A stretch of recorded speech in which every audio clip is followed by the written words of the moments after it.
most pilots, speed is the name of the game. It's the reason many of us fly rather than drive or take a bus. Looking at an airspeed indication this high, you might think you were cruising in an Aerostar or Cheyenne. In this case, though, we're flying what may be the world's fastest two-seat home built. This is the exciting Questair Venture, an all-metal machine that redefines what a home built should be. As you may be able to tell, this isn't exactly your average home built. A product of Jim Griswold's Questair Incorporated of Greenville, North Carolina, the Venture is a different type of home built. Aside from its unusual appearance, the Venture is possessed of a number of features not found on any other airplane, much less on any other build-it-in-your-garage airplane. It's a kind of thinking man's home built. Jim Griswold headed a design team that was quite simply out to engineer a world-beater airplane, just as Griswold and Associates had conceived Piper's exciting pressurized production Malibu almost a decade before. To do that, Griswold knew he needed a thin, efficient wing, optimized for lift and speed and not for enclosing the landing gear. For that reason, he built a main gear system that folds completely into the belly of the airplane and chose two half-century-old NACA 23,000 series airfoils for the wing. Griswold also knew a key to making any airplane fast was keeping wetted area to a minimum. Accordingly, he minimized fuselage length by placing the tail as close to the main cabin as possible. In fact, tail placement isn't that unorthodox in contrast to more conventional airplanes, but the long wing makes the fuselage look stubby. Overall, the Venture is as slick as they come. All metal, flush riveted, faired, and smooth, with virtually nothing left hanging out to grab the wind. Out front, power is provided by one of Continental's newer engines, an IO 550G, with 30 more cubic inches than the old IO 520. The Continental delivers 280 horsepower at 2,500 RPM and is rated for 1,700 hours between overhauls. More significantly, though, Continental really pulled a rabbit out of the hat when they engineered the IO 550G. Specific fuel consumption is an amazing 0.368 pounds per horsepower per hour, the lowest of any piston engine I know of. Most other engines burn about 0.43 pounds per horsepower per hour or more. This translates directly to excellent efficiency at all power settings. Power is converted to thrust by way of a fairly conventional 68-inch Macaulay prop. Looking into the Venture's cockpit, it's obvious Griswold's design team constructed the fuselage around the cabin on the premise that if the airplane isn't comfortable, high performance doesn't mean much. The cockpit is roomy and spacious with accommodations for two big men.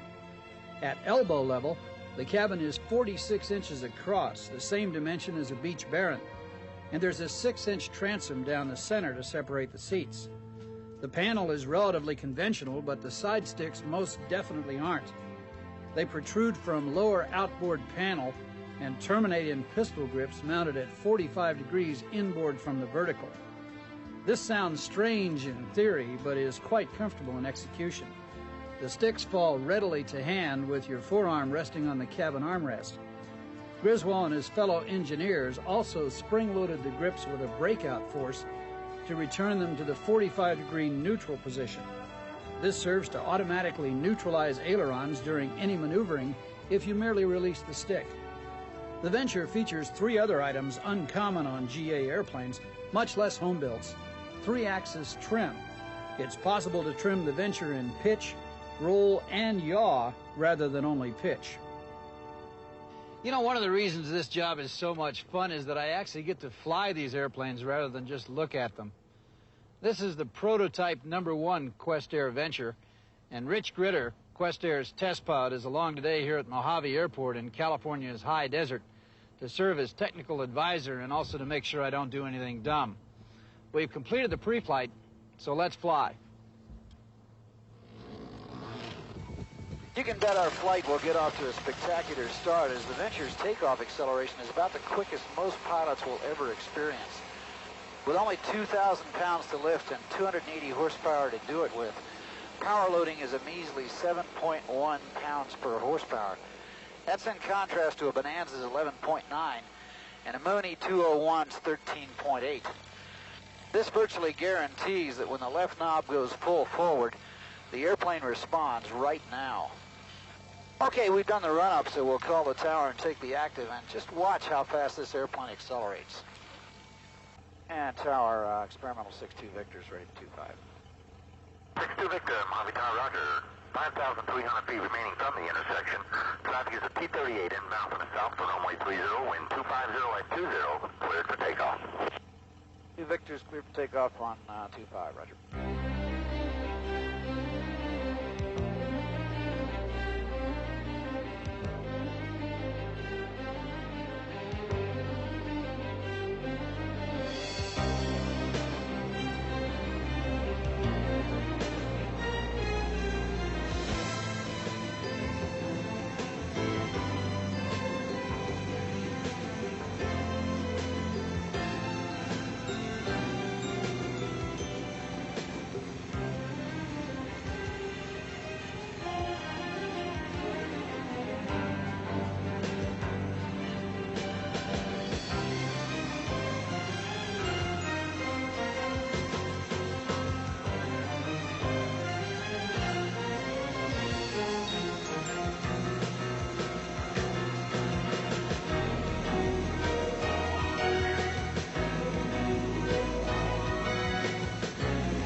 Predictably, deck angle is spectacular and rate of climb is nothing short of awesome.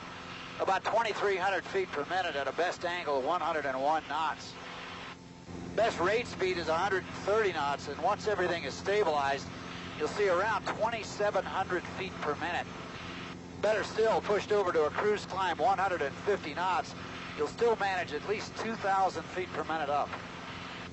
At this rate, climb to normally aspirated altitude takes minimum time, typically about 5 minutes or less. Optimum altitude on the Venture is 9,700 feet MSL, so the induction system is obviously very efficient. In contrast, the most efficient production airplane is Mooney's 201, with an optimum 75% power altitude of 8,100 feet. Today we'll level at 10,500 feet westbound, leave the throttle to the stop, and see what this airplane can do. Okay, we probably accelerated about as much as we're going to, and the airspeed indicator pretty much speaks for itself. The needle is covering 215 knots right now. With an OAT of about 10 degrees centigrade, our true airspeed works out to right around 240 knots. That's using max cruise power, and if it was my airplane, that's the way I'd fly it all the time, since it seems a little pointless to me to build a fast airplane and then fly slow. As you can see, Max Cruise extracts 14 gallons per hour from the Continental IO 550 engine. There's no question the better compromise with fuel burn comes at 65%, however, where consumption drops to about 11.5 gallons per hour, and the airplane loses only about 5 to 7 knots of speed. One of the great joys of a Venture, though, is that you can use it for things other than blazing cross-country at Mach 0.37. The airframe is built to standard Part 23 guidelines and is stressed with +6 and -3 Gs at solo weights, or +5 and -3 Gs at full gross. Though Jim Griswold didn't intend the airplane as an aerobatic hot dog, the large ailerons impart a roll rate of about 90 degrees per second, and the airplane is easily capable of all the standard aerobatic maneuvers. Steep turns are only a heartbeat away, and a full aileron roll demands only a little over 4 seconds. Visibility for acro is excellent, with a clear military-style canopy opening up nearly all the airspace above the airplane. What the Venture does best, though, is transport to and comfort at high speed and over long distances. Wing loading is a relatively high 27.6 pounds per square foot, so the ride is fairly good in choppy air.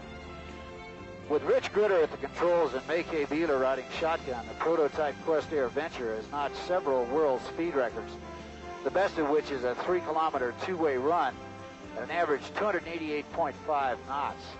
During the 1989 Cafe 400 race in California, Gritter scored a record 235 knots, outpacing even a Mach-E superstar in the process. At last year's Sun and Fun 60 race, the #1 Venture waxed the competition at a speed of 255 knots. With 56 gallons in the tanks and a burn rate of 12 gallons per hour at 65% power, the Venture has about 4 hours endurance plus reserve. That means the Venture could easily span the United States in just about one day with a single fuel stop, especially eastbound. In case you need to maximize range rather than speed, the airplane's fuel capacity can last 5 hours at well over 200 knots to provide a range of better than 1,000 nautical miles. That means you could fly from Chicago to Miami between lunch and dinner.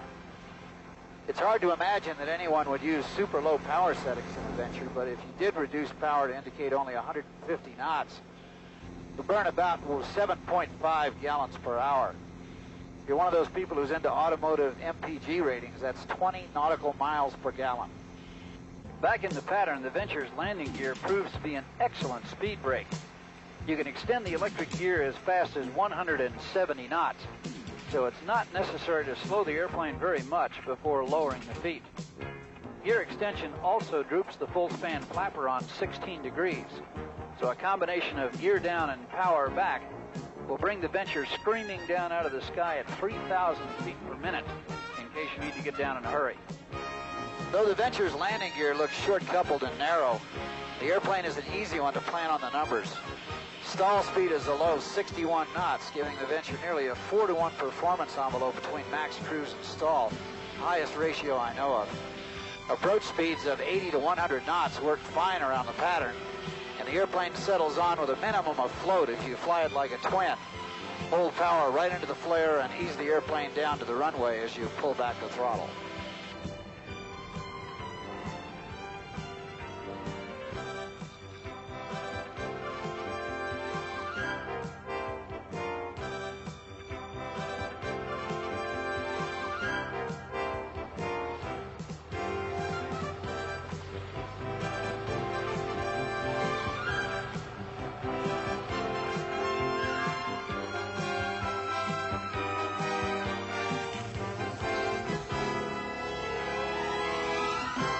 At $65,000 for the Venture kit, that includes a factory new IO550G Continental engine, by the way, plus another $25,000 to $40,000 for radios, instruments, and incidentals, the Questair definitely isn't cheap.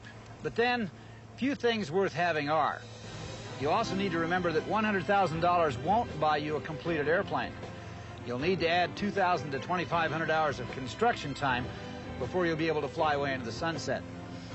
Because this is a metal airplane, Questair has preformed all compound shapes and provides the maximum level of prefabrication allowed by the feds.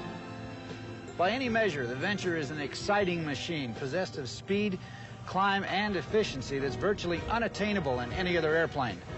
To date, some 65 buyers have stepped forward and laid down their money for Venture kits. Let's see, if I sold my Mooney and my Jaguar and formed a partnership with the entire Los Angeles chapter of EAA,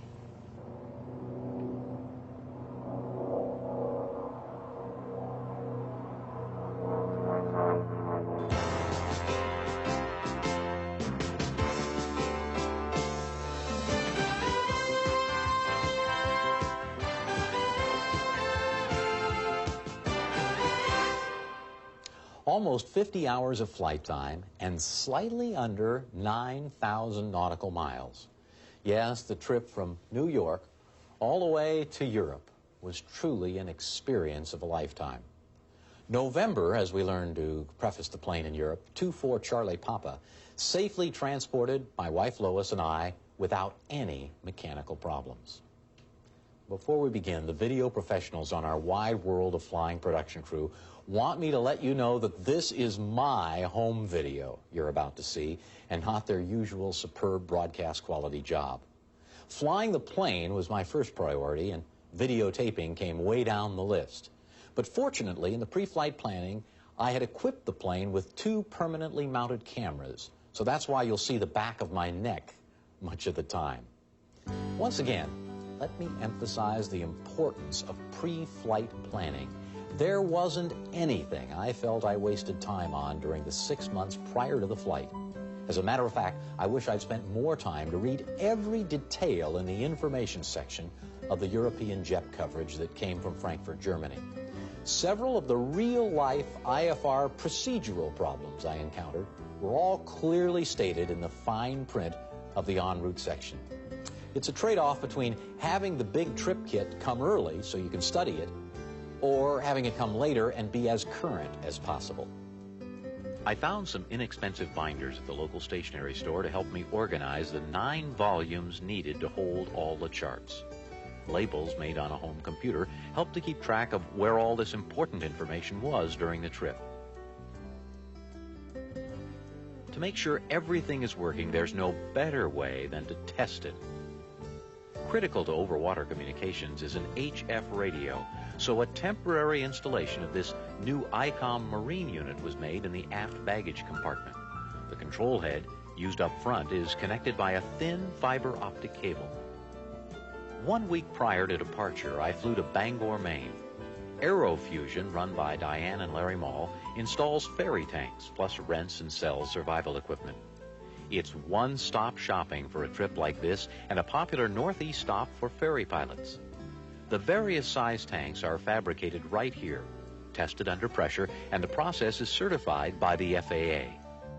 It took about 6 hours for the installation on 24 Charlie Pop and cost around $1,300. Each airplane is different, with a pressurized model such as the 340 a little more difficult.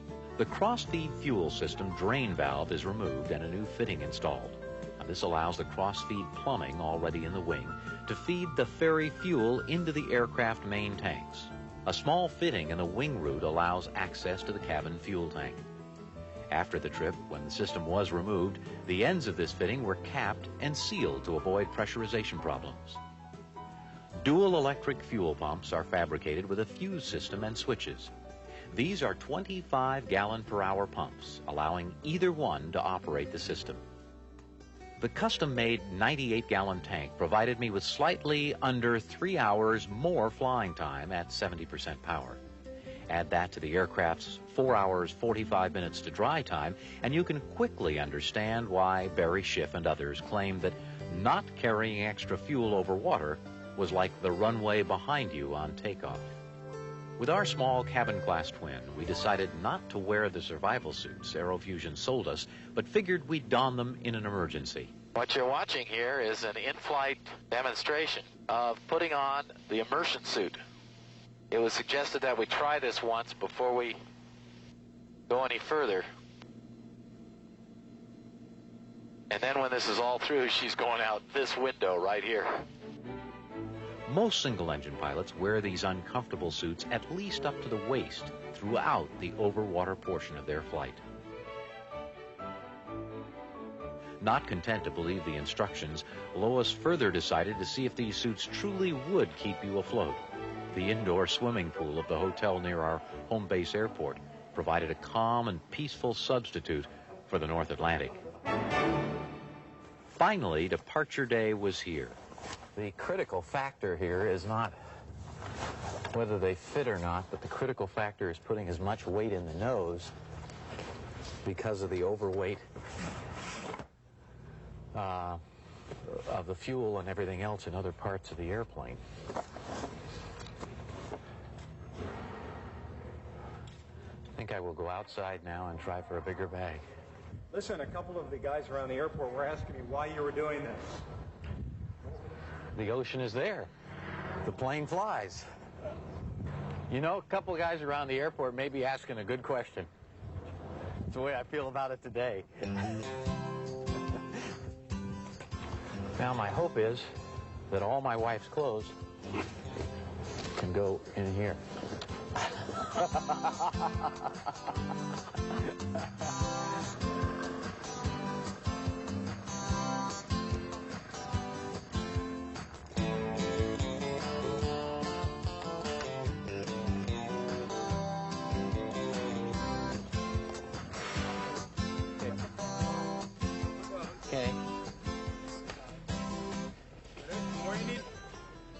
Okay, now I want 30 gallons. And Tower 4 Charlie Pop's now with you, and you got the word we're ready to go. Yep, I got the word. If you note frustration in my voice, it's because the longest ATC delay of the 27-day trip, almost an hour, was at my home airport on departure. Twin Cessna 24 Charlie Pop, 24 Charlie Pop. Wind at 300 at 8. Clear for takeoff. So after almost 6 months of preparation, we were departing Caldwell, New Jersey on an odyssey that my wife later dubbed an outward-bound experience. From the Flight Safety International Procedures course, through flying the NDB DME approach to Narsarsuaq, Greenland in a simulator, and in the actual airplane, I had prepared for the challenge and dream of crossing the North Atlantic in my own plane. And Lois, admitting to a fear of heights and water, and who could have sold her right seat to a dozen of our pilot friends, was there beside me.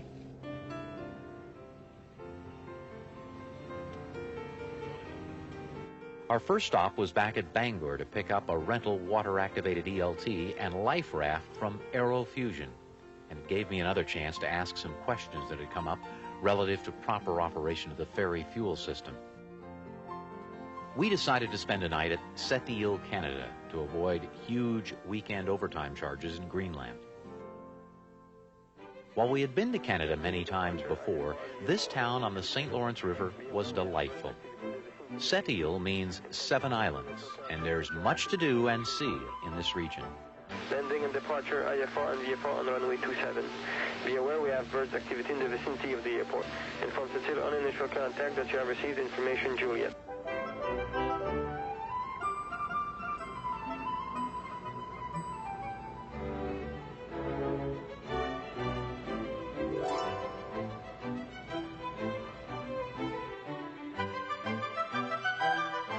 November 24 Charlie Papa, taxi to the end. Right on taxiway Alpha, contact ground 121.9. 4 Charlie Pop. We have been constantly asked how much bother and time that customs and immigration was in Europe. Well, Canada and the return to the United States were the most troublesome, and they weren't even that bad.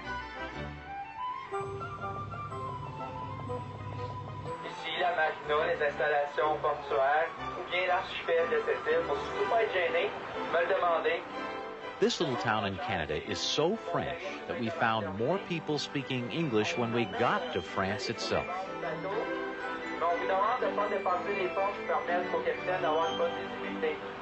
November 24 Charlie Papa, clear for takeoff, runway 27. 4 Charlie Pop, clear to go.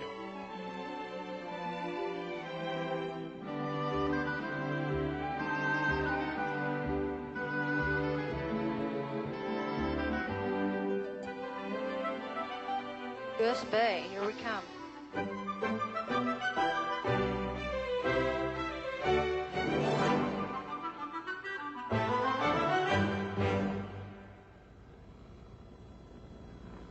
Mike Hotel Sierra. Gas, Mike Hotel Sierra. carriage, make sure Sir, top take me 1 mile seatbelt. west of the button of 16, descending to 1.5. I'd like to do a landing on the button of 16 if it's convenient for you, and we'll just be there for about half a minute and lifting off again. Mike Hotel's here. The runway is closed. I have vehicles on it. You can land beside the button if you wish. Yeah, that would work just fine, thanks. Mike Hotel's here. Roger the wind 030, 10-15. Goose Bay, Labrador was our stop on Sunday evening. It's an active military base with several countries using it for training on a year-round basis. Since the first overwater leg of our Atlantic adventure was coming up in the morning, I transferred the immersion suits, life raft, and survival equipment into the cabin, hoping they wouldn't be needed.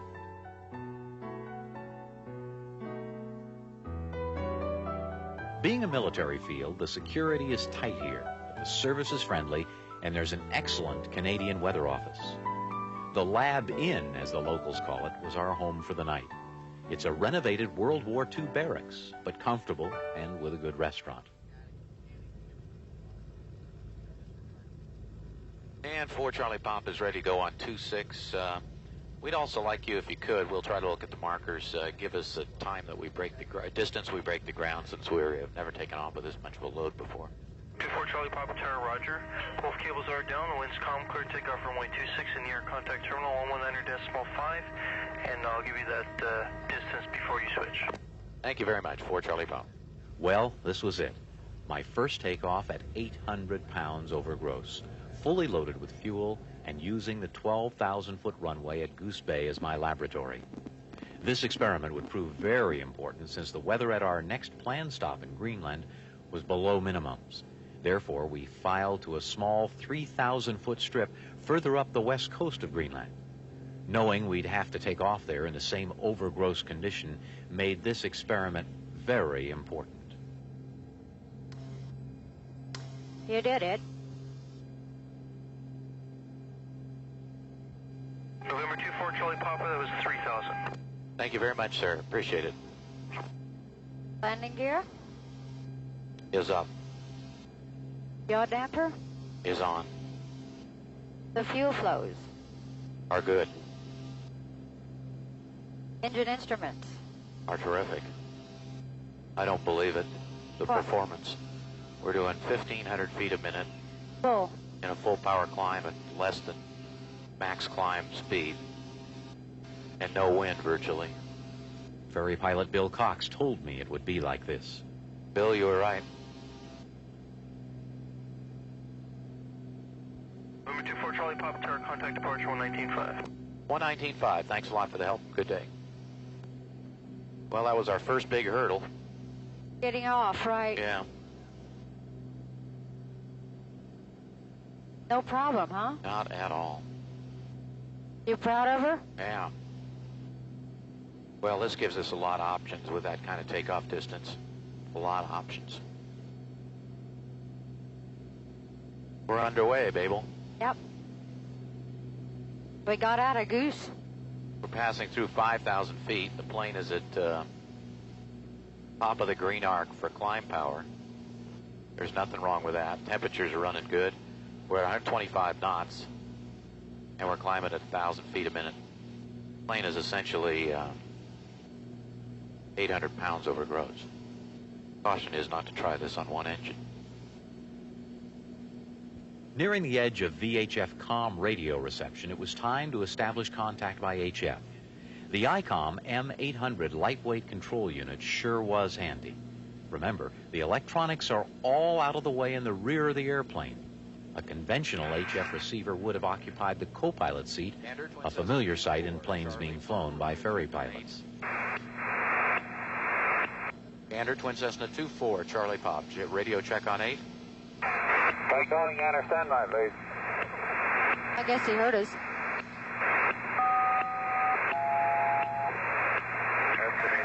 Standing by for Gander, go ahead now. 1-4. Roger, here's Twin Cessna 24, Charlie Pop. Radio check, please. We're giving this as our primary frequency from Moncton. Okay, confirm your November 24, Charlie Papa.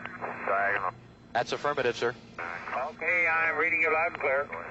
Later it was time for a full position report, just like we learned during IFR training. 24, Charlie Pop is crossing 60-40 north, 55 west at 1556. We're estimating 62 north, 5350 west at 1625. Then the destination, Gatab, is next. We're at flight level 210. 4 Charlie Pop. 4 Charlie Pop, Gander, roger your position. Next call on this frequency. And Gander 24 Charlie Pop, you're just readable barely now on this frequency. 24 Charlie Papa, Gander, have it okay. Call me again at 62 north on 11336, Gander. 11336, thank you, 4 Charlie Pop. Well, it's been a while since we've used a regular VHF radio, but here we are now finally talking to Julian Ob radio on our way to Gatab on 21.3. The Gander HF turned us over to this frequency.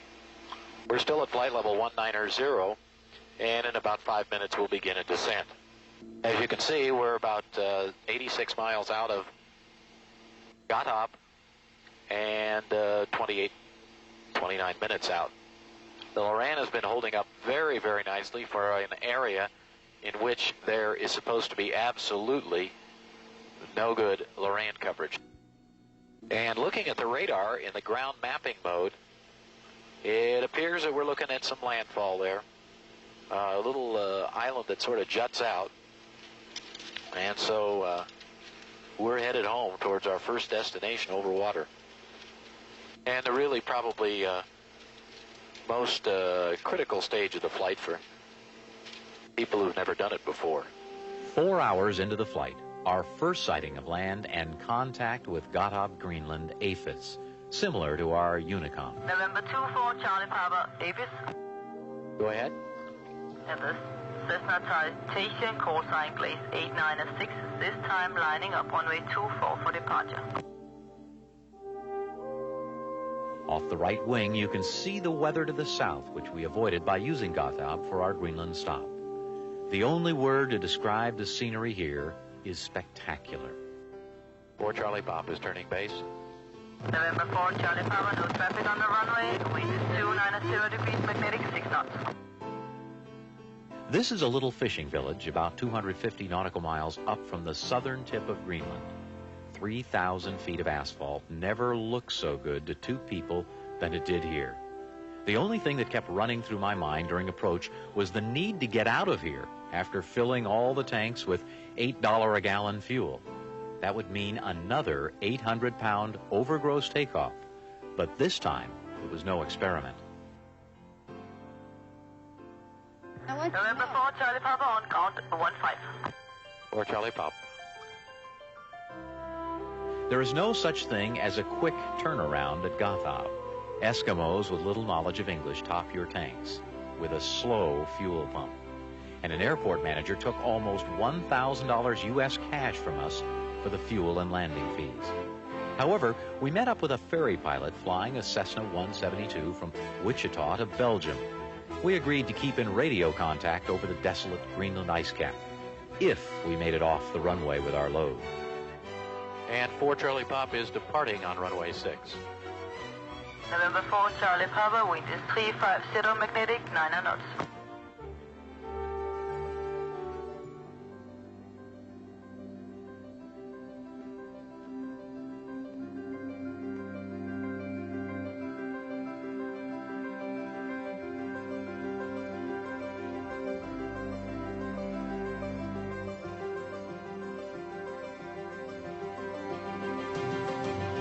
Roger, traffic on the runway is November 4, Charlie Papa. We got it. We do.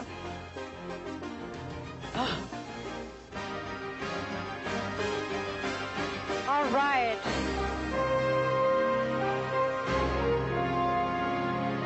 November 4, Charlie Papa, New Gate, Visual Airborne 41. With the takeoff behind us and an over 4-hour flight to Reykjavik, Iceland ahead, we tuned to 123.45 to talk to our new friend. And 9 Charlie outside, just like at the end of the last fjord. So it looks like more or less the wind is pretty good the way it is. That's encouraging. That's very encouraging. The clouds seem to pretty much stop right at the end of the fjord when they come up to the ice cap. Nice to have him out there in front of us. Nice to have you out there in front of us. Won't be long. You'll be passing pretty soon. Monitoring the same frequency brought a helpful suggestion from Greenland Air, the state commuter airline. You are 12345, Greenland Air 266, calling November 24 Charlie Papa. Yeah, Greenland Air 24 Charlie Pops on 123.45. For your information, you can tune in 207 kilocycles.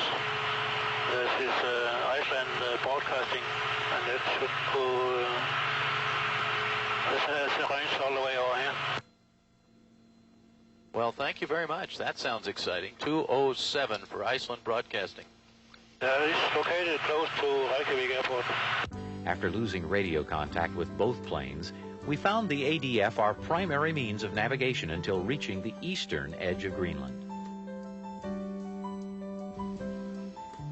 I'd say this is the hardest part of the trip is over.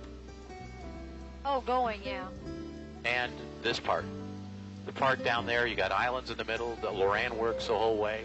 You're not in hostile territory, except for water. And, I mean, we really had a lot of things to get accustomed to. The problems that happen on this flight we have never had before. No, that's what the whole flight's about. You don't have. That's why It's so horrible. it's a bit of an adventure. Wow. bit. I wouldn't say a bit. Runway 02, the wind is 35015. Report left-hand baseline runway 02. QNS 297 And approach 4 Charlie Pop. Are you on Greenwich time, or what's the plus or minus? Affirmative, we are on Greenwich time.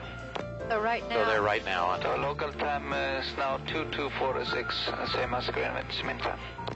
So it's 10:46 here. 4 Charlie Pop is clear to land. We had been flying for more than 8 hours this day across 2 big stretches of water. Yet the sunlight outside at night illuminated our first real look at an urban area since departing the United States. Reykjavik is an undiscovered gem in the North Atlantic. As the capital of Iceland, it is the largest city with a population of 90,000 of the friendliest people. The entire country contains only 250,000 people in a crisp, clean environment and a real use of general aviation to transition the beautiful countryside.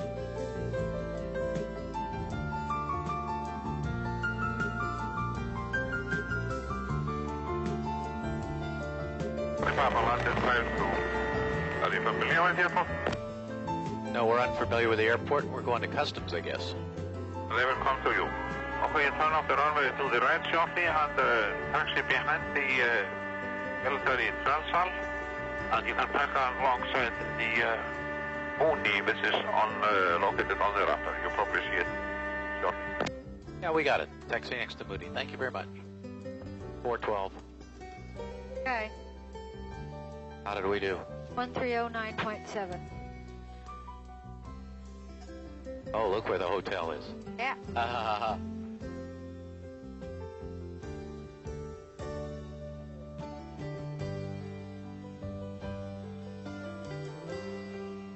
You made it, kiddo.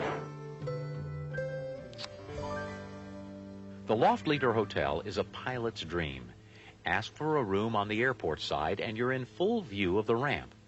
Good food and a 22% pilot discount on rooms make high-priced Iceland manageable for those who stop here. This is an ideal summer vacation spot, even if you have to take the airliner. Wanting to learn as much as I could, I had a real decision in whether or not to use a flight planning service. It was the leader of Flight Safety's International Procedures course who convinced me that it would be a good learning experience and introduced me to a newer service that will accept light planes. It's called Base Ops International in Houston, Texas. Now, it turns out this was an excellent choice. While you could do it on your own, and some legs I did, it's really nice to know that someone is tracking your every move. There's an 800 number you can leave with family and at the office. Plus, without any formal itinerary, this is a solid way to stay in touch. Now, Base Ops arranged handling. That's sort of a paid FBO that usually saves you time, trouble, and at least the money they charge by obtaining discount hotel rooms, free transportation, telling you where the best meals are in town, and the like. Probably the best service, however, is the availability of weather information. If you have no access to a Met station, but your hotel has a telex, or better yet, a fax machine, then weather is in your hand at the appointed time provided by Base Ops. This saved me more than once, and it's impressive to be called Captain Boyer. Base Ops even provided the service allowing a phone call to my daughter and her husband in Chicago while we were en route from France to Ireland at 10,000 feet. Hi there. We're calling you from the air. How are you doing? Doing fine. We are on our way to Dublin, Ireland. We'll be there in about 1 hour and 15 minutes, and we've just spent the weekend with Uncle Joseph. Over. That sounds like fun. Over.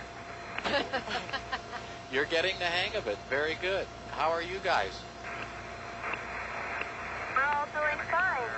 Over. I'm glad to hear from you. Over. After 3 great days in Iceland, we set off early in the morning on our final leg to Europe. Destination, Glasgow, Scotland.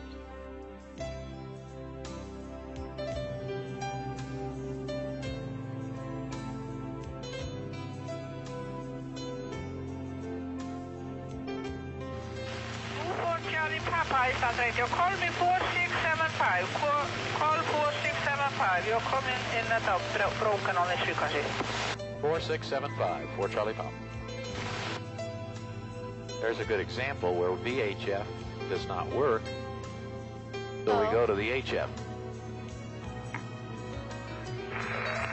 Iceland Radio, Twin Cessna 24, Charlie Pop, position. 24 Charlie Pop, Iceland, go ahead. Roger, 4 Charlie Pop has passed 61 north, 1234 west at 1127. Estimate 60 north, 10 west at 1155. 58, 30 north, 8 west next. We're at flight level 150, and we have a pilot report. The temperature is -10. The wind is 23 degrees true at 22 knots. Over. November 24 Charlie Pop, Iceland Radio. 61 north, 1234 west, 1127. And flight level 150. 60 north, 10 west. Chinese German F1053. Good afternoon, runway 310. 8 west, -10, wind 023, true, diagonal 22, Iceland. That's affirmative, Iceland, 4 Charlie Pop out.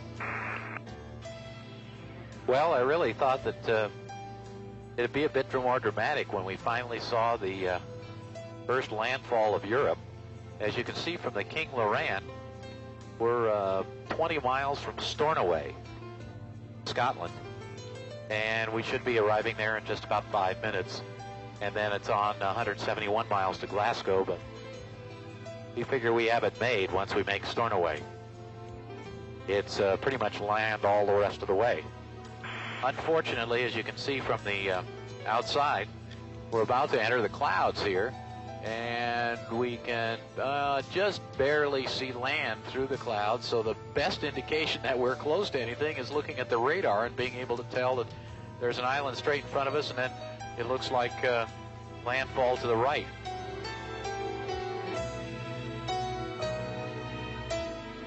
Charlie Papa, thank you. Report the outer marker for 05. The wind is 10013 knots. The runway wet. 4 Charlie Pop. Okay, approach. Approach, seat, belt, and harness. Got it. Landing lights. Check. Prop sync. Off. Yaw damper. Check. Wing flap. They're set. Landing gear.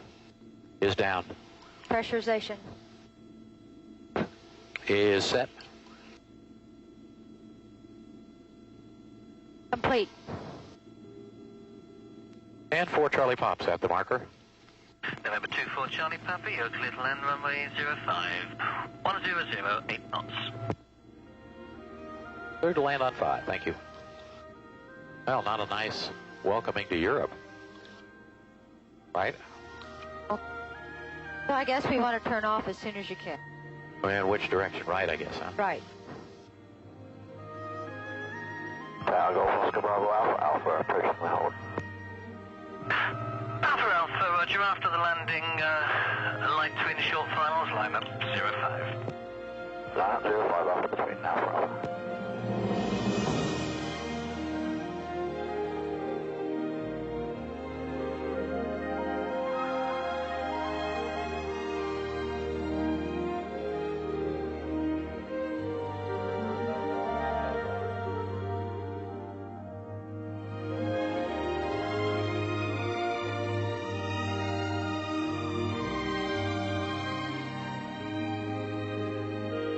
November 24 Charlie Papa, vacate first on the right, please.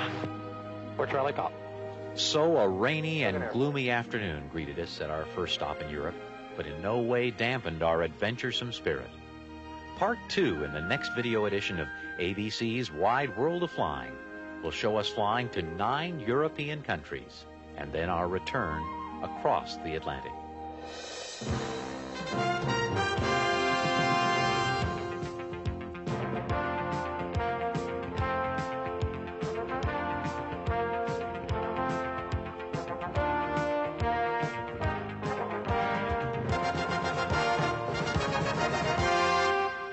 This car is out of gas, and that's no real problem.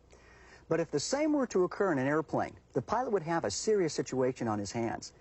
Considering the consequences of mismanaging an aircraft's fuel system, you'd think that fuel exhaustion and fuel starvation would be a thing of the past. Yet, according to AOPA Air Safety Foundation statistics, fuel system mismanagement is a major factor in 17% of aircraft accidents. Approximately 82% of these accidents are caused by fuel exhaustion. Psychologists tell us that pilots run out of fuel for two basic reasons. Either they didn't know how much fuel was left in their tanks, or they didn't want to know. Why is it that a pilot wouldn't want to know such a basic requirement of flight? Well, one of the most fundamental defense mechanisms in psychology is something known as denial. And denial is the greatest predator of all the defense mechanisms. In airplane talk, denial means if you don't look at it, it will go away. And in a strange and peculiar sort of way, many people operate under this philosophy. Make sure you don't use this 2,000-year-old psychology to pilot your aircraft. NASA aviation safety reports are filled with statements from pilots that experienced fuel exhaustion. Comments like, "I knew that if I could fly just 5 more minutes, I would eventually find a suitable landing site to refuel." Or, "I just couldn't imagine that I didn't have enough fuel to make my destination." For some reason, these pilots just didn't confront the reality that they could run out of fuel.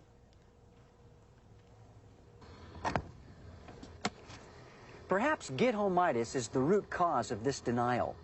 We are most vulnerable when busy schedules or important commitments demand that we make our destination on time. These pressures make pilots susceptible to denial. The best advice is to be alert for errors in judgment when pressed by deadlines and schedules. Consider what you have to lose if you push too far. Over-reliance on aircraft fuel gauges is a major reason why some pilots are unaware of their actual fuel levels. Remember, according to the FARs, aircraft fuel gauges are only required to be accurate when they indicate empty. After visually inspecting for fuel, estimate your in-flight fuel use by reference to the aircraft's performance charts. And be aware that changing winds aloft, extended climbs, and variable temperatures can affect this estimate. Update your flight log's time and fuel values whenever you experience a variable. And most importantly, keep a running tally of your fuel use while in flight. Here's another practice to avoid. Don't run fuel tanks dry to stretch endurance. It's always best to have some fuel reserves left in each tank in case of a fuel flow problem with the active tank. And a good rule of thumb is to never land the aircraft with less than 1 hour's worth of fuel reserves on board. An Air Safety Foundation statistic reveals that 18% of the fuel flow problems are caused by fuel starvation. There was enough fuel, but fuel simply couldn't get to the engine because fuel selectors were not switched properly or they were improperly placed. And remember, prolonged uncoordinated flight can also cause fuel starvation problems by unporting fuel lines. Here are a few simple rules to remember. Take off and land with the fuel selector valve in either the both position or on the fullest tank. Avoid uncoordinated flight for periods longer than 30 seconds and when flying with less than 1/4 tanks. Avoid running a tank dry. And in complex airplanes, an in-depth understanding of fuel system capabilities and limitations is paramount to safe operations. It's important to treat the fuel system with the respect that it deserves. Know locations of vents, pumps, drains, and have a complete understanding of how cross-feeding affects fuel flow patterns. If you should get into a low fuel situation, ask for assistance immediately. Use the words minimum fuel. This tells the controller that the aircraft fuel supply has reached a state where you can accept little or no delay. Now, this is not an emergency declaration, but indicates an emergency is possible should any delay occur. Always be aware of fuel system limitations and psychological pressures that can keep us from exercising good judgment.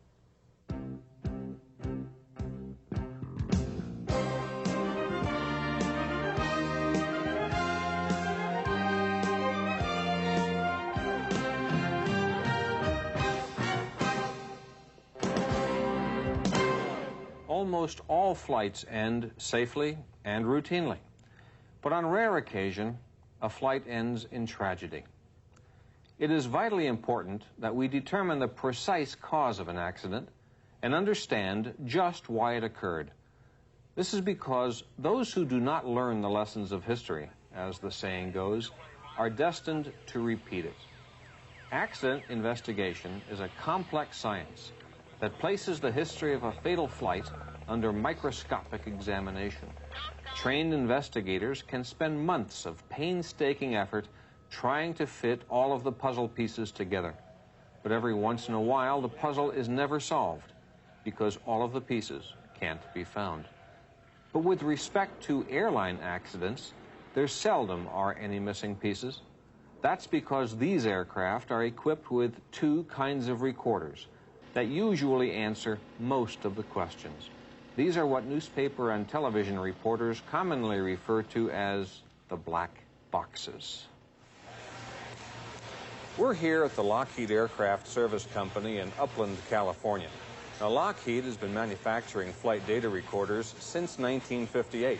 And as you can see, they're not black, they're orange. Bright international orange, which makes them much easier to find in the wreckage.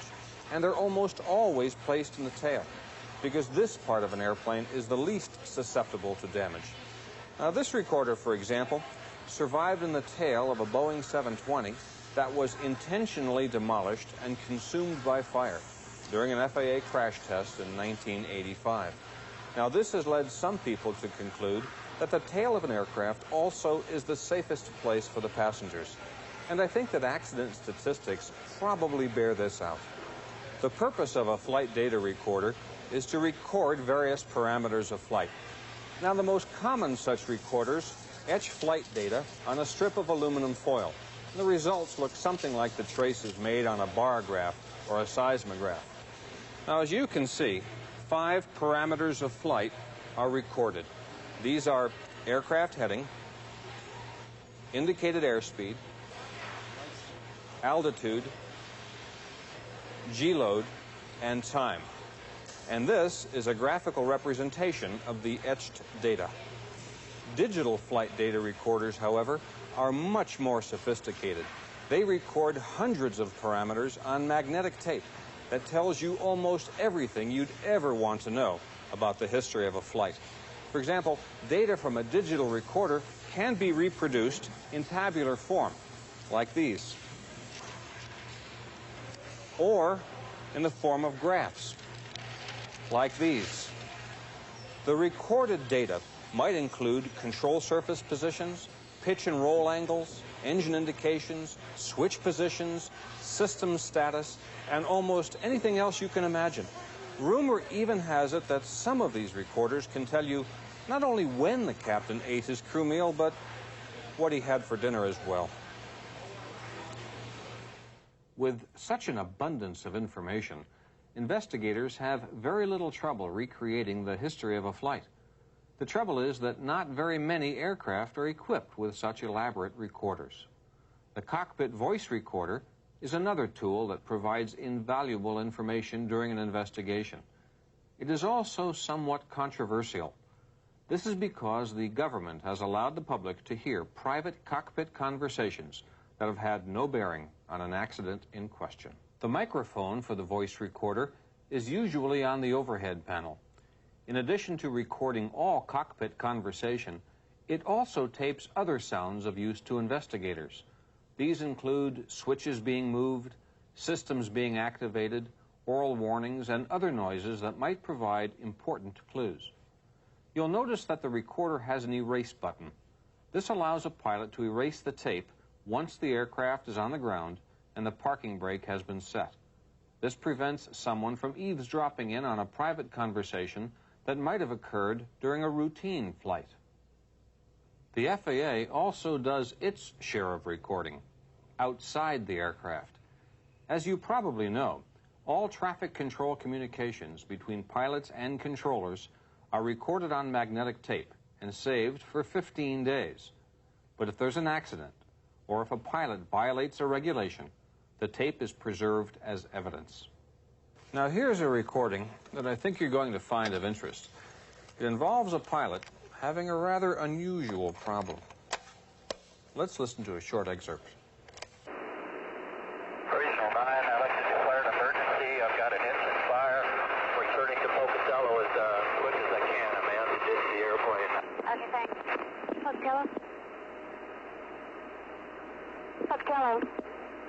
Salt Lake, you copy Regional 9.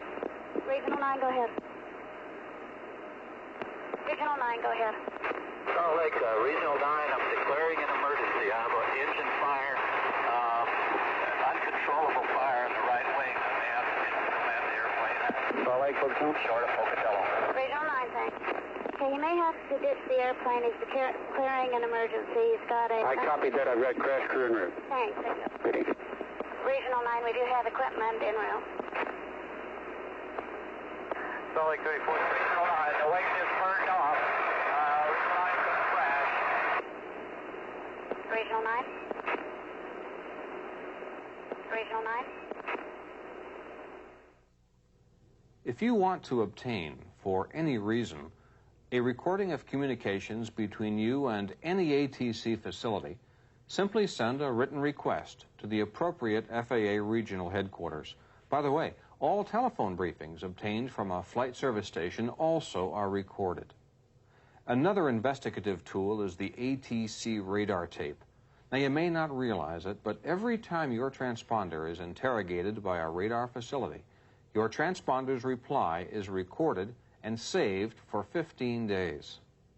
In other words, your position and altitude, assuming that you have Mode C, is recorded for posterity every 4 to 5 seconds when being tracked by a terminal radar system, or every 6 to 12 seconds when being tracked by center radar. The tape recording of these radar hits can be played back on a radar screen, so that investigators can duplicate exactly what was on a controller's radar screen prior to and at the time of the incident. This, for example, is a video playback of the radar recording made during the infamous mid-air collision over Cerritos, California. Notice the disappearance of the Aeromexico DC-9. Mexico 498, turn left heading 280. Grumman 66, show me to stand by. Aeromexico 498, turn left heading 280, over.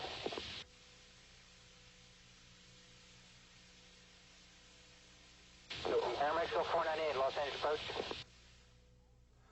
Recorded radar hits also can be listed on a tabular printout that shows aircraft position and altitude at frequent time intervals. Now, this information can then be used to plot the track of an aircraft on a topographical chart. This chart, for example, was prepared here at Aviation Systems Associates of Rolling Hills Estates in Southern California. It shows the tracks of 2 aircraft, a Cessna 210 and a Beechcraft King Air, that were involved in a mid-air collision near John Wayne Airport in Santa Ana, California. This represents the point over which the mid-air collision occurred. Once these radar hits are plotted, you can measure the distance between hits and compute ground speed. And by applying winds aloft, it's just as easy to determine what the true airspeed was at any given point along the track. The process of accident investigation involves collecting this and all sorts of other data. Only then can the investigators reach a conclusion and establish a probable cause. On occasion, data can be used to create a computer simulation of the events leading up to an accident. The simulation can be so dramatic and so lifelike that watching it almost makes you feel as though you're flying in formation with the ill-fated aircraft. An excellent example of such a computer simulation was prepared by Z-Axis Infinite Imagery of Aurora, Colorado. The accident involved a Lockheed 1011 TriStar that was flown through a microburst and crashed while approaching runway 17 left at the Dallas-Fort Worth International Airport on August the 2nd, 1985. The first piece of videotape that you're about to see was prepared using recorded radar data and an assortment of weather data. It is sped up quite a bit and shows the aircraft approaching the airport from the east. You can see that altitudes are shown in 1-minute intervals. The white and gray blobs represent rain showers.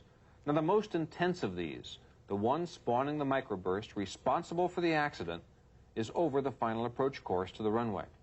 If you look carefully, you can see the thunderstorms growing as the aircraft progresses toward the airport.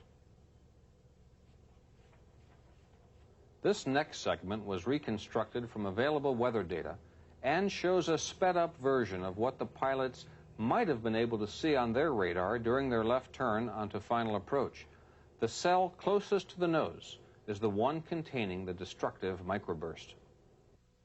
You're about to see a very dramatic view of the aircraft during its last 2 minutes of flight. Now remember, this was created using mountains of information from a very sophisticated digital flight data recorder. It shows the exact movements of the aircraft prior to impact. You can hear ATC communications and the various sounds picked up by the cockpit voice recorder. The dark cylinder through which the aircraft flies is the rain shaft containing the microburst.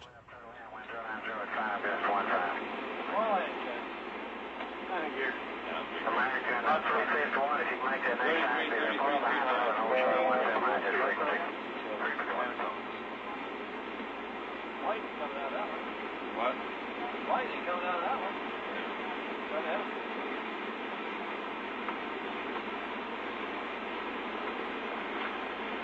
Two legs. Delta 1061, across 17 right without delay, ground 0.65 empty cross. 17 right, Delta 1061. 351, across 17 right, ground 0.65 empty cross. I know, you haven't had it for the last 5 Delta 963 and American 619, cross 17 right, ground 0.65 empty cross.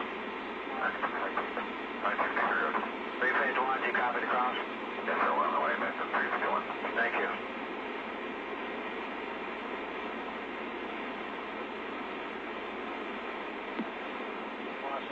About speed. 762 at a barrel. I'll call him off for you. North America 178, turn the corner. Yes, sir. Everybody around the corner when you're number one. America 156, contact the front. I'm going to lose it all of a sudden. There it is. Push it up. Push it way up. Way up. Way up. Way up. That's it. American 626, close for takeoff. What's the speed way up? American 626, 586 in the position of 17 right. Hold up. Hold on. Hold up. Push it way up. Hold up. Hold up. Right turn off. Traffic's a mile per hour.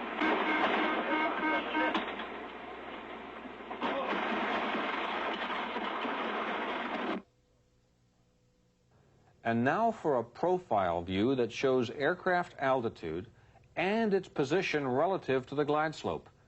It is particularly fascinating because it shows, among other things, the behavior of the wind, which you can see in the form of a wind vector in the lower left corner of your screen. Now notice that the aircraft was in calm air prior to reaching the microburst, but as Flight 191 entered the microburst, you'll notice that it encountered a strong headwind that eventually and suddenly shifted into an even stronger tailwind. Now this resulted in a net change in wind velocity of 70 knots. Now that's an extraordinary wind shear. Push it up. Push it way up. Way up. Way up. Way up. That's it. American 626, close for takeoff. What's the speed way up? 586 in the position of 17 right. Hold up. Hold on. Hold up. Push it way up. Hold up. Hold up. Right turn off. Traffic's a mile per hour.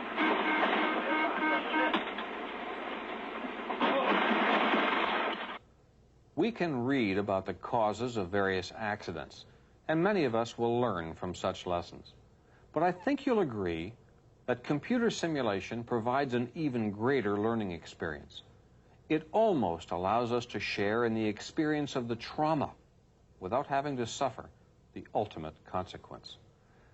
Let's work to make sure that none of our flights ever become similar object lessons.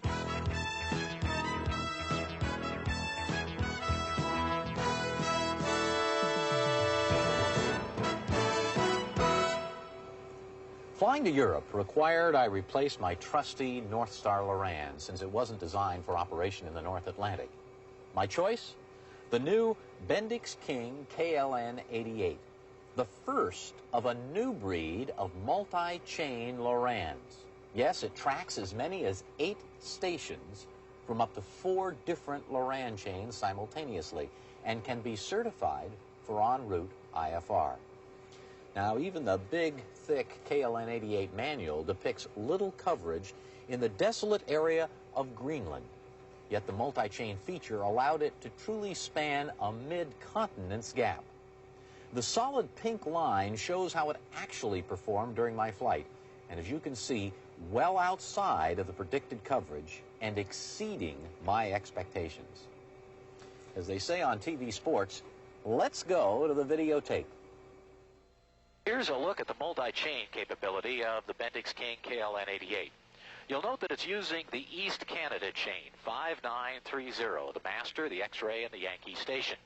And yet if we go over to page 2, we see that it's also tracking the Northeast chain, 9960 master, whiskey, and X-ray station. 86 flighting of... A normal Loran would merely be using one or the other of these 2 chains. Over 40,000 North American waypoints are stored in this cartridge, which Bendix King updates from Jepson Sanderson every month. It contains all airports, VORs, NDBs, and intersections. Plus, you may store up to 250 other waypoints of your design. Airports have 6 pages. Let's take a look at my home base, Caldwell, and look at the information provided on those pages. You can see that it's labeled Essex County within a TCA, the lat long of the airport. Here's the elevation, and even the differential in standard or daylight time off of universal time, the fact that there's an instrument approach. Here are the runway lengths, surface, and alignments, and then all the frequencies associated with Caldwell Airport, including approach and departure. And there's even a remarks section, so you can keep a log of good restaurants, FBOs, low fuel prices. In this case, I've written in that Caldwell is the home base for 24 Charlie Pop. Page 6 is reserved for Loran approaches. So you can monitor 2 functions at once. Dual pages are a feature of the big, bright 3.3-inch diagonal cathode ray tube. I never found it necessary to shade the screen, no matter what the sun angle. Now, the KLN-88 will store 10 flight plans with up to 20 waypoints each. This is my 4th Loran, and the only one I found easy enough to update with ATC changes, so the flight plan mode is really useful. Now, here's a plan from Bangor, Maine to my home base at Caldwell, New Jersey. This is the actual route as given by ATC on departure. Some functions will fill the entire screen, so let's go to the in-flight videotape. There are 5 different nav pages on each side of the KLN-88, but the nav1 page is termed a super page, using the entire size of the display. You'll notice that it shows us we're going present position to Concord VOR. In addition, it gives us a nice tracking CDI display, and then all the important information about our flight. The distance of 86.6 miles, the estimated time till we get there of 30 minutes, the ground speed of 171 knots, and our bearing of 259 degrees. In this case, we're looking at the other full-screen nav display, the nav5 page. In this case, on the left side, you can see all the important flight information, along with the fact that it's displaying the map as north up. Now you can see our departure airport, KBGR, and our destination airport, KCDW, along with all the waypoints in our flight plan that we've entered in between. So this is for handoff. Now, if we'd like to take a look at this in a little more close-up fashion, we reduce the distance of the display. And you'll notice that we were given direct to Concord VOR. Therefore, the diamond is showing us on the path direct to Concord, just past New Brunswick VOR, and we're going to bypass one of the waypoints that had been entered, which is Kennebunk. 1000. If at any point you want to look at the nav map but keep track of other information, the dual page display function of the KLN-88 still takes effect. Here's our map on the right side and our flight plan information on the left. If we'd like to take a look at what different chains we're tracking, it's easy by just changing the left-hand display but keeping track of the nav map on the right. We've been navigating direct to Concord, but as you'll notice right now, the arrow is flashing, indicating that we're just coming up on that waypoint. You notice the distance is 0, and now all of a sudden, the left-hand arrow says, make a turn towards Keene, and will start giving us a new heading. You'll notice on the right side, we see the distance to Keene and the estimated time en route. If we look at another page, we'll see the UTC time that will arrive at Keene, New Hampshire. And on the third page, the direct track radial 1000. When you're in the super nav mode, if all of a sudden you need the nearest airport, hit the message and enter keys, and then go to the airport screen. And you notice the near number 1 flashing in the upper right corner? Well, it shows us that Portland International is the nearest airport, and we can look for information about that airport as we can on any airport. And then we can go and look for other airports. You'll notice 63 Baker is number 2. Number 3 is another one. Sanford Municipal Airport in Maine is number 4, and right on through. And then, of course, anytime we find an airport we think we might want to use, we can merely hit the direct button and go to that airport with the Loran. Okay, we'll stay above that. Ever wondered what frequency you could use to contact center for advisories if you were a VFR?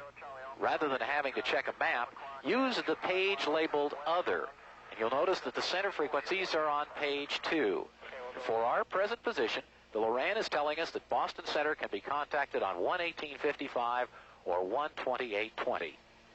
And just to cross-check that, since we've been flying at 16,000 feet on an IFR flight plan, that's the frequency we've been using. You know, I'm skipping lots of features like trip planning, VNAV operation, reference waypoints, center waypoints, E6B calculations, Loran approaches, sunrise and sunset for every airport in the database, and much, much more. Well, thank goodness, Bendix King offers an optional take-home briefcase, which contains a custom tray, power supply, and cooling system. Now, this is great for learning to use the unit and was invaluable for me when loading the North Atlantic waypoints, airports, and nav aids outside the already huge database coverage. As expected, it's not the least expensive Loran, but it was obviously designed by those who fly and built by a name we have all come to respect in avionics, Bendix King.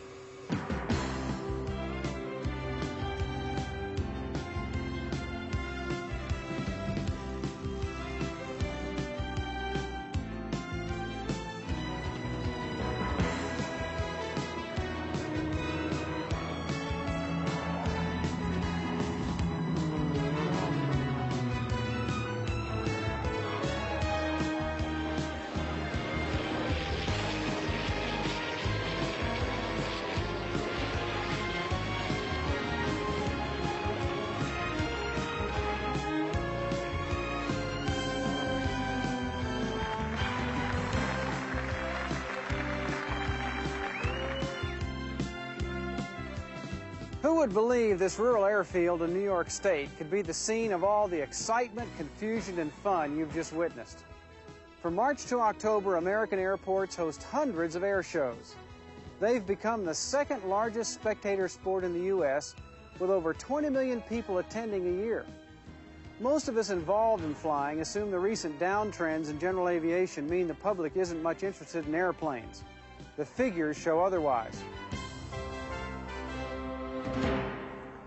ABC's Wide World of Flying is back to one of my favorite spots, the National Warplane Museum in Geneseo, New York, host of one of the major air shows in the country each third weekend in August. We're here to put you on the inside for the making and execution of an air show through the eyes of the volunteers, organizers, and performers.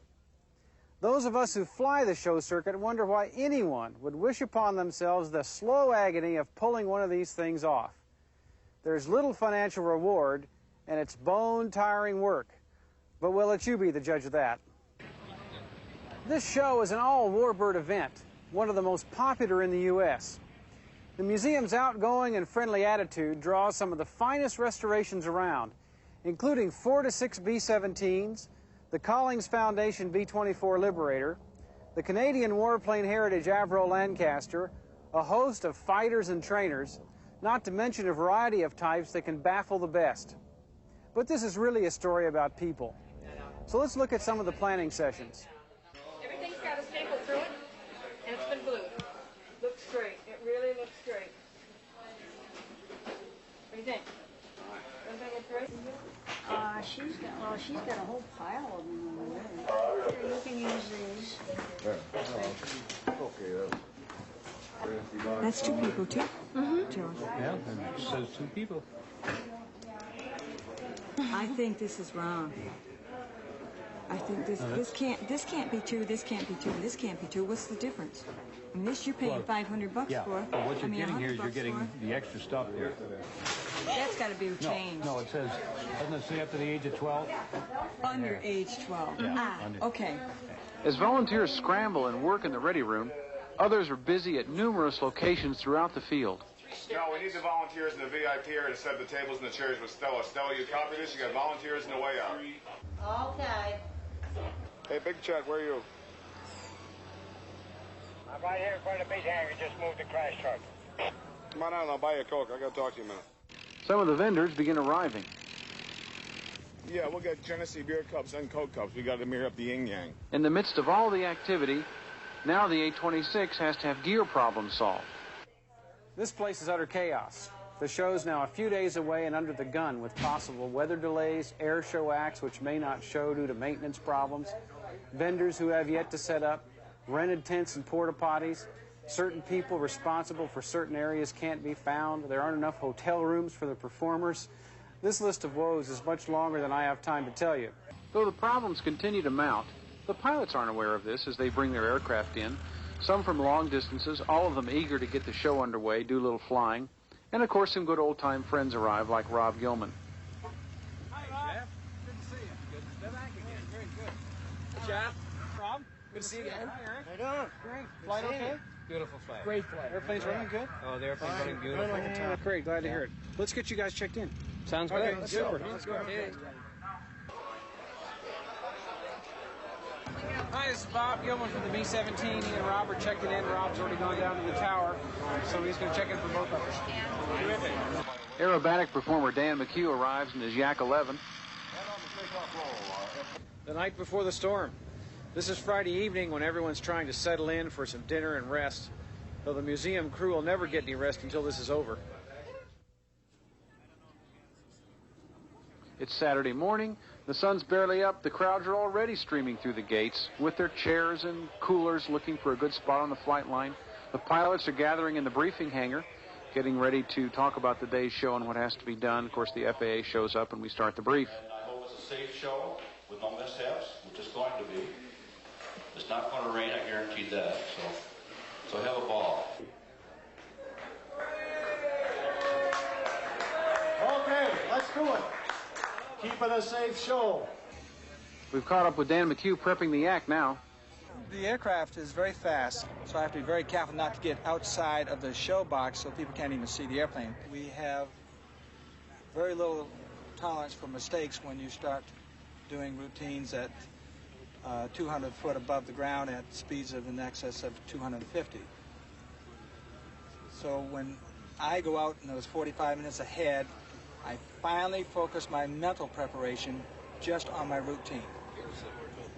And then when I get called in for my stage show time, I now feel like I'm released from all the other responsibilities that we have and concerns of other people, and now are able to focus 100% on my routine. Bob and Rob Gilman taxi back in the B-17 after doing their very popular formation portion of the show with the other B-17s. The Chilean aerobatic team was a tremendous surprise to all of us. This was their first North American performance, and they were fabulous. Not flying jets, you'd think that'd be a handicap to visual performance, but it was not. I don't know how many of you have seen a knife-edge spin. This is the first one I'd ever seen. It was just great.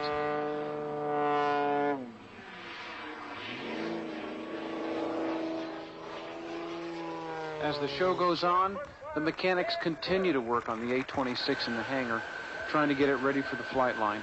It's a real frustration for them. Mechanics are also working on the B-17 that belonged to the late Bob Richardson. They're trying to get an engine hung and get it run, so they've got their hands full. Here it is Saturday morning, guys, and you've already had a pretty active day. Is it going well? Flying going well? This is the big one. And to us, it's especially important because we participate in it, and we look forward to the flying and to seeing all the people here. And we depend upon the air show, as you know, for our very existence. We're a nonprofit organization. And you really start getting hyped, Rob and I especially, because we know that this is going to mean flying the airplane. And Jeff, I think you know, most pilots have just a little ham in them. They like to do their thing, right? Yeah, that's why you fly air shows. Yeah, that's right. But to me, especially, every time I get near one of these is something that I keep wondering if it's going to be, you know, a dream that's going to end any moment. Because I make a comparison almost every time I fly, especially when they fly together in formation, and you mentally compare that to flying a combat mission. It's much the same idea. And the same techniques are used. You fly formation, and you get kind of heavy, and it's just a real thrill. So there are similarities between combat flying and airshow flying, then? Oh, yeah. Usually when we flew, it would be two type-rated pilots. We'd alternate left seat and right seat, and the responsibility really didn't sink in. But all of a sudden, one day, they assigned Rob to fly co-pilot with me, and he realized he and I against the world in this airplane. And it kind of sunk in a little bit, but that has been a unique experience. We spend a lot of time together. We have a little private plane of our own we fly, and it's just a very important thing in our lives. It really is. Though the weather continues to come down, Dan McHugh gets off in his yak, and typical to Dan's professionalism, he manages to keep a tight, close show under a low overcast. So fortunately, the audience had something to watch that had a little power to it. Those guys who could take off in the smaller airplanes did. They went around, did a good formation show, particularly the PT and the trainer guys. So it wasn't a loss by any means, but the crowd still wasn't being able to see the bombers and the fighters they'd come out to see. We got a reported ceiling. Last reported ceiling was 1,700 feet ATL. It's now 3:30 Saturday afternoon. The weather has gone way down. Visibility is down. There are thunderstorms to the west. I've canceled myself out of flying the A-26 because it's such a fast airplane. To put that in the middle of a bomber formation and a fighter formation with limited visibility out of the cockpit is a dangerous thing, so I won't be flying. Other bomber pilots are now beginning to consider how to deal with a mass formation and such limited visibility. They're slowly canceling out as well. At this point, we're not quite sure what the end of it will be, but it wouldn't be surprising to see the whole show cancel down before 5 o'clock, which is the end of the waiver.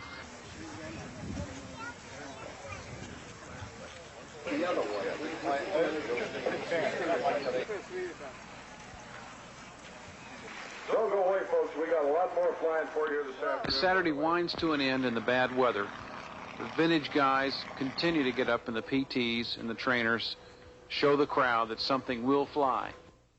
We get up on Sunday morning and the weather's worse. The visibility's down. The crowds are still there.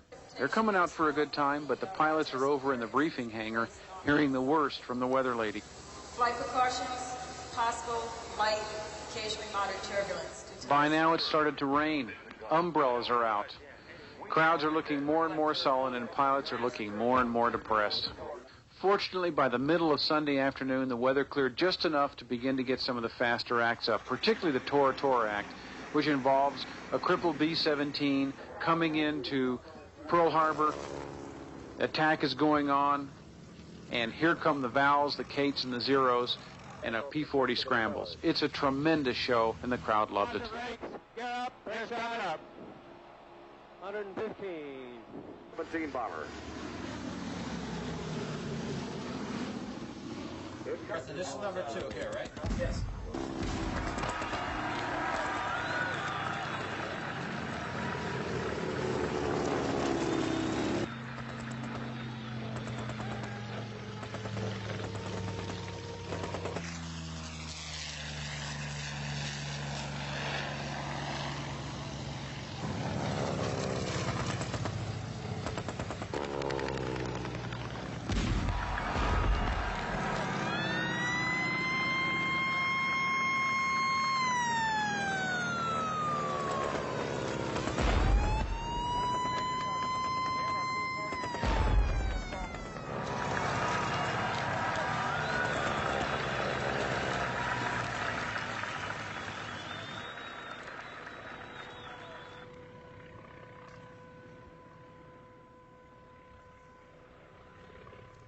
I'm worn out to be sure, and ready to head home.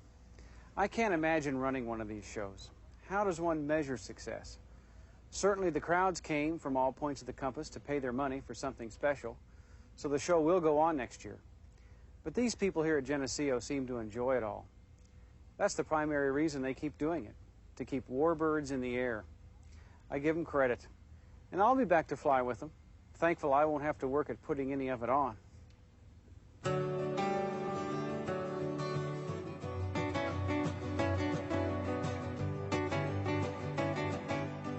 No, this isn't a late model factory-built turbocharged Mooney 231. It's a restored 21-year-old Mooney Executive that's been retrofitted with an aftermarket turbo. Because I often fly IFR in areas where the rocks scrape the sky and MEAs reach to 13,000 feet or higher, turbocharging is practically a business necessity for me. I bought this little turbo Mooney 4 years ago as a business transport in conjunction with my work here at ABC's Wide World of Flying. The Ray J turbocharger system on this airplane is about as operationally simple as they come, though it does require some extra attention on the part of the pilot. Inside the cockpit, things look relatively conventional, until you notice the second throttle. This is simply a wastegate control that allows the operator to open and close the wastegate at will. With the second throttle full aft, the wastegate is full open, so engine exhaust is dumped overboard. With the second throttle full forward, the wastegate is closed and the turbo feeds compressed air to the engine to increase power. Ray J's turbo system is approved on a number of other aircraft that use the Lycoming IO360 engine, specifically the Cessna Cardinal RG and Piper Arrow.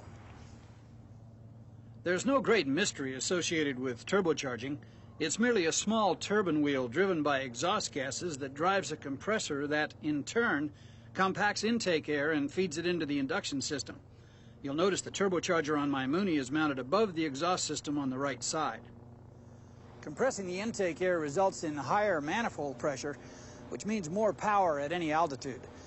If I wanted to catch big tailwinds up high or clear tall clouds, I could use the airplane's turbo to climb up into the flight levels above 18,000 feet.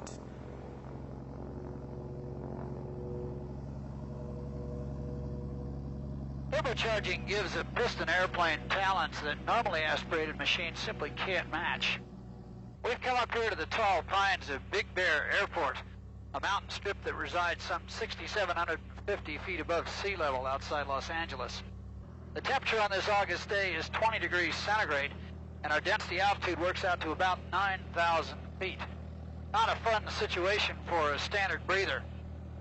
In my Mooney with a turbo out front, though, I can feed in as much boost as I need to bring manifold pressure back to sea level standard. With a manual wastegate, I need to be careful that I don't add too much power and overboost the engine.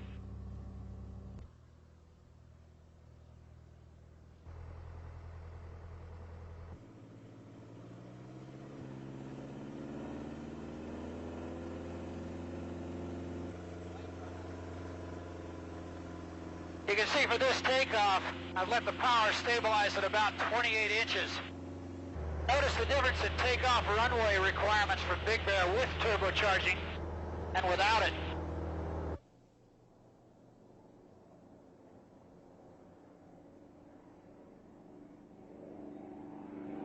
As you can see, the airplane comes off the ground well before we pass the hangars in the background.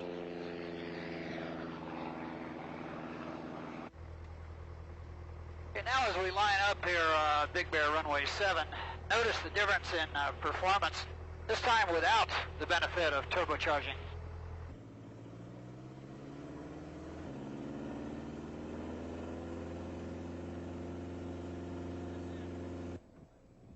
With 4 inches less manifold pressure, the airplane rolls considerably farther, and you'll notice it's mushing when it comes off the ground.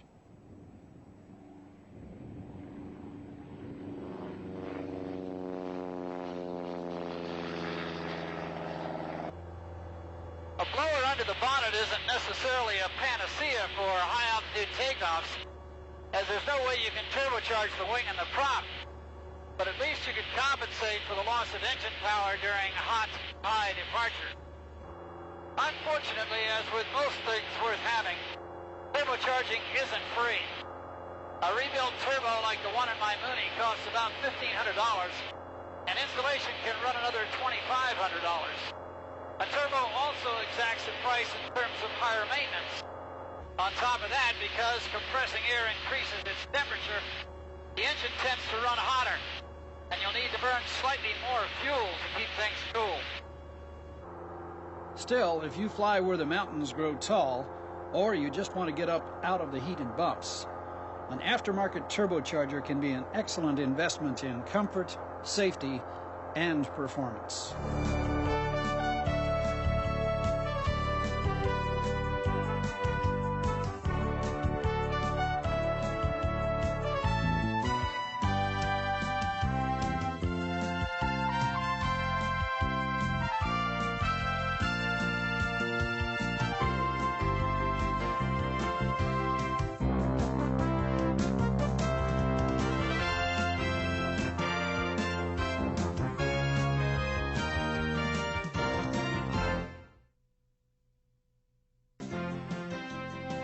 This is the wonderful world of flying. Over 35 hours of high-flying excitement. Strap on Wonderful World of Flying and step into the pilot seat of screaming warbirds, slick home builds, and general aviation aircraft. You'll learn flying tips from the pros and take off for exotic fly-in destinations. It's all on the Wonderful World of Flying home video library. Over 35 hours of flying excitement on 23 videos, now available for just $300. Call 1-800-772-WWOF to order yours now. And as a special offer, get the Wonderful World of Flying Pilot's Cap, a $12 value, yours free with each order. Bring home all the thrills and excitement of flying. The Wonderful World of Flying home video library. Just $300 plus shipping and handling. Order yours now.